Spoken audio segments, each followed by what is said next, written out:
চা বাগানে বসবাসকারী চা শ্রমিকদের জমির অধিকারের দাবিতে স্মারকলিপি প্রদান করল United Forum for Adivasi rights. শুক্রবার খড়িবাড়ি ভূমি ও ভূমি রাজস্ব দপ্তরে একাধিক দাবি দেওয়া নিয়ে স্মারকলিপি প্রদান করা হয়। চা বাগানের সার্ভে বন্ধ করে নতুন নোটিফিকেশন জারির দাবি সংগঠনের কনভেনার রাজকুমার কাশ্যপ জানান, 5 ডেসিমেল জমিতে পাট্টা নয়, চা শ্রমিকরা দখলে থাকা জমিতেই খতিয়ানভুক্ত করতে হবে এবং তা দলিল আকারে দিতে হবে। বাগানের ফাঁকা জমিতে টি ট্যুরিজমের কথা বলা হলেও চা গাছ উঠিয়ে টি ট্যুরিজম হচ্ছে এবং 30% জমিতে এই ট্যুরিজম ঘোষণা হতেই কাজ হারাবে শ্রমিকরা বলে আশঙ্কা প্রকাশ করেন তিনি। আগামী দিনে দাবি পূরণের জন্য মাধ্যমিক পরীক্ষার পর উত্তরকন্যা অভিযান হবে বলে তিনি জানান। অন্যদিকে স্মারকলিপি নিয়ে উদ্বোধন কর্তৃপক্ষকে জানানো হয়েছে বলে জানান খড়িবাড়ির রাজস্ব আধিকারিক। Bureau report, Kharibari Times. আজকে আমরা এই খড়িবাড়ি বিএলআরওতে এসে আমরা স্মারকলিপি দিয়েছি যে বাগানে যে বসবাসকারী দের দখলে থাকা জমির সার্ভে হচ্ছে। হঠাৎ ডিসেম্বর মাস থেকে সার্ভে শুরু হয়েছে তরাইয়ের বাগানে, আর এই সার্ভে কোনো ফ্রেশ নোটিশ ছাড়াই হচ্ছে। কোনো নতুন করে গভর্নমেন্ট কোনো নোটিশ ইস্যু করে নাই। তো আমরা খোঁজ নিলাম, আমাদের ফাঁসি দেওয়া বিএলআরও মারফত জানতে পেরেছি আমরা যে ওই 1 আগস্ট 2023-এর নোটিফিকেশনের ভিত্তিতে হচ্ছে। তো ওই নোটিফিকেশনে দেওয়া হয়েছে 5 ডিসমিল পাট্টা দেওয়া হবে বাগানবাসীদেরকে, আর ওই 5 ডিসমিল জমি বাগানের যে অন্য জায়গায় যে জমি আছে এমনি মানে ব্যবহার হয় নাই, উপয়োগ হয় নাই, ইউজ হয় নাই, ওই রকম আনইউটিলাইজড অ্যান্ড সারপ্লাস ল্যান্ড যাকে শব্দ ব্যবহার হয়েছে ওই রকম ল্যান্ডে দেওয়া হবে। তো সেই জন্য এখন হঠাৎ আমাদের দখলে থাকা জমির সার্ভে যখন শুরু হয়েছে, ভূমি রাজস্ব দপ্তর শুরু করলো, তখন আমাদের সন্দেহ হইতে শুরু করেছে যে এই জমিগুলো যে সার্ভে হচ্ছে এখন এইটা রিজিউম করতে গভর্নমেন্ট সার্ভে শুরু করেছে। কারণ অবশেষে তো লাস্টে আমাদেরকে ওই 5 ডিসমিল জমির পাট্টা দিবে ও অন্য জমিতে দিবে, আমরা উচ্ছেদ হইতে পারি, এইটা আমাদের মনে সন্দেহ দানা বেঁধেছে।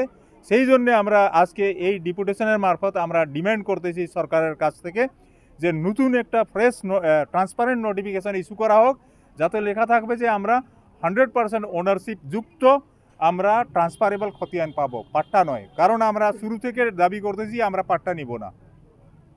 আরেকটা বিষয়, আপনারা স্লোগানের মাধ্যমে দেখা গেল যে বলছেন যে রিসেন্টলি আপনারা বিক্ষোভ করেছিলেন এবং সেখানে মুখ্যমন্ত্রী 30% জমি যেটা টি ট্যুরিজমের নাম করা হচ্ছে, সেটা বিষয়টা কি রয়েছে? এই 2019 সালে আমাদের পশ্চিমবঙ্গ সরকার টি ট্যুরিজম অ্যান্ড অ্যালাইড বিজনেস নামে একটা নতুন আইন এনেছিল। ওই আইনে স্পষ্ট ভাষায় লেখা আছে যে বাগানের 15% জমি ব্যবহার করে ওইখানে হোটেল, রিসোর্ট, মার্কেট এইসব তৈরি হবে, মানে পর্যটন জনিত এসব তৈরি হবে। কিন্তু ওই আইনেও লেখা আছে যে বাগানে যে বেকার জমি আছে ওই জমির উপরে হবে, বাগান উপরে করা হবে এরকম লেখা নাই ওইখানে। আর এই কথাও স্পষ্ট ভাষায় লেখা আছে যে ওইটা হবে পরিবেশ বান্ধব। কিন্তু আমরা দেখতে পারছি এখন যে কত আমাদের তরাইয়ে কিছু বাগান উপরে শুরু হয়েছে কাজ, তো কোনো আইনও মানা হচ্ছে না। 30% করা হলো। হ্যাঁ, আর ওইটাই সেদিনকে ঘোষণা হলো 5 তারিখ আমরা ফাঁসি দেওয়ায় আমরা এই ডেপুটেশন দিতে গিয়েছিলাম। সেদিনই আমাদের মাননীয় মুখ্যমন্ত্রী ওইখানে ঘোষণা করেছিলেন যে এই যে 15% জমির উপরে যে টি ট্যুরিজম হওয়ার কথা ছিল ওইটা বাড়িয়ে ওইটা 30% করে দেওয়া হয়েছে। তখন আমাদের ভয় আরও বেড়ে গেল। এখন কেন ভয়? রুজি রুটি? হ্যাঁ, রুজি রুটির ব্যাপারে। কারণ চাঁদমুনি মতন অর্ধেক এই দিকে চলে গেলে ওই দিকে চলে গেলে সব ডিসপার্স হয়ে গেছে ওয়ার্কাররাও এখানে। তো এইরকম অবস্থা আমাদেরও হবে বলে আমরা মানে চা শিল্পের ক্ষতিও হবে বলে। হ্যাঁ, চা শিল্পের ক্ষতি তো হবেই, চা শিল্পের ক্ষতি হবে। 150-200 বছর ধরে এত, বিশেষ করে আদিবাসী এখন আপনারা কি চাইছেন? আমরা চাচ্ছি যে আমরা ডেভেলপমেন্ট, যে উন্নয়নের পক্ষে আমরাও। আর জমি যদি নাই, বাগানের জমি ব্যবহার হচ্ছে, এমনভাবে করা হোক 15% তো যথেষ্ট ছিল, ওই জমিতে করা যেত।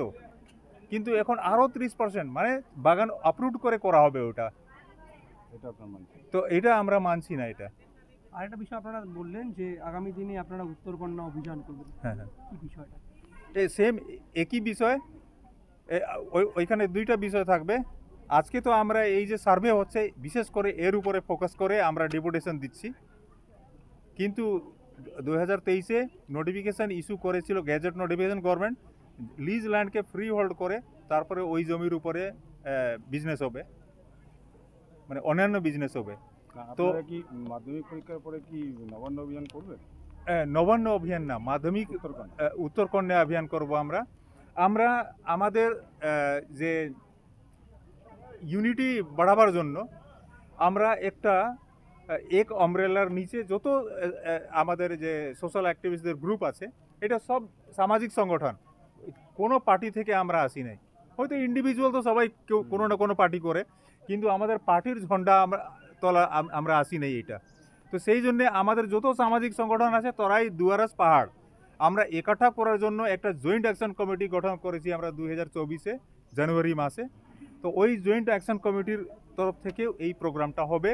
তরাই থেকে, দুয়ারাস থেকে, পাহাড় থেকে লোক আসবে। আপনারা কোথায় করবেন? এইটা আমরা উত্তরকন্যাতে অভিযান করব, শিলিগুড়িতে কোনো জায়গায় জড়ো হয়, তারপরে আমরা র্যালির মারফত উত্তরকন্যায় গিয়ে ওইখানে সাবমিট করব আমরা। কবে হবে? এটা ডেট ফিক্স হয় নাই, কারণ মাধ্যমিক এক্সাম আছে। মাধ্যমিক এক্সামের পরে আমরা পারমিশনের জন্য আমরা আবেদন করব, দেখি কি হচ্ছে তারপরে। আপনার নাম? আমার নাম রাজকুমার কাশ্যপ, আর আমি ইউনাইটেড ফোরাম ফর আদিবাসী রাইটসের কনভেনার আছি তারাই দুয়ারাসের। আর একটা অনুরোধ করব যে সংবাদ আমি যে বলেছি, বাইট দিয়েছি, ওইটাই বলা হবে। সেদিনকে সিসিএনে স্পষ্ট ভাষায় ওটা scheme for distribution of homestead patta, Paschimbanga সরকারের একটা স্কিম। সেই স্কিমের আওতায় এখন সার্ভে হচ্ছে প্রত্যেকটা বাগানে, যেখানে চা বাগানগুলোতে যেসব লেবাররা থাকছে সেই জমিগুলোতে হোমস্টেড পাট্টা দেওয়া হবে তাদেরকে। তো আজকে যে আদিবাসী সংগঠনের পক্ষ থেকে ডেপুটেশন দেওয়া হলো, তাদের দাবি হচ্ছে তারা পুরো জমিটার, মানে নোটিফিকেশনে বলা ছিল 5 ডেসিমেল পর্যন্ত পাট্টা, ওরা পুরো জমিটার পাট্টা আছে এবং ফ্রি হোল্ড রায়তি খতিয়ান চাচ্ছে, মানে ট্রান্সফারেবল ল্যান্ড, ফ্রি হোল্ড রায়তি খতিয়ান চাচ্ছে। আমরা পুরো বিষয়টা ঊর্ধ্বতন কর্তৃপক্ষকে জানাবো এবং তারা বলছে যে আপাতত সার্ভেটা স্থগিত রাখতে। আমরা পুরো বিষয়টা ঊর্ধ্বতন কর্তৃপক্ষকে জানাবো এবং সেই নির্দেশ অনুযায়ী আমরা পরবর্তী পদক্ষেপ ঠিক করব। আপনার নাম? সমীর বিশ্বাস, কি পদে আছেন স্যার? Revenue officer.